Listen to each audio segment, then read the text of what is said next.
Რამდენს ხარჯავს საქართველოს პრეზიდენტი ბიუჯეტიდან სახელმწიფო დაცვის სპეციალური სამსახურის ბიუჯეტიდან დახარჯული თანხების შესახებ, რომელიც საზოგადოებისთვის გუშინ გახდა ცნობილი, შინაგან საქმეთა სამინისტრო იძიებს.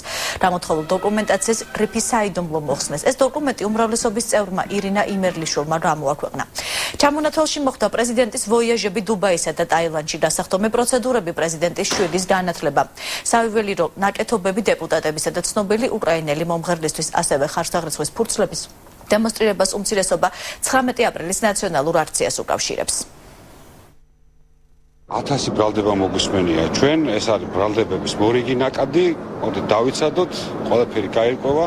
როგორც წესი, ეს ბრალდებები რამდენიმე დღე ცოცხლობს ხოლმე, აი ბრალდებას ესე წამოისვრიან, რაღაცას იტყვიან, ჩვეულებრივი რაღაცაა ამის. ძალიან სასაცილო, ასე ვთქვათ, კომიკური თანხა, რომელიც პრეზიდენტმა და ქალაქის მერმა ერთად საკმაოდ ძვირადღირებულ ავსტრიულ კურორტზე დახარჯეს დასახდომი პროცედურები, რომელიც 115,000 ლარს აღწევს მათი ღირებულება.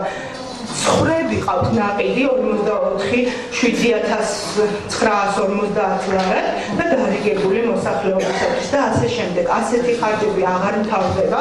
აი ამიტომ არ უნდა დაცვის სპეციალური სამსახურის გადატანა და ამ ყველაფრის გამოაშკარავება, რაზეც ჩვენ დღეს ვსაუბრობთ.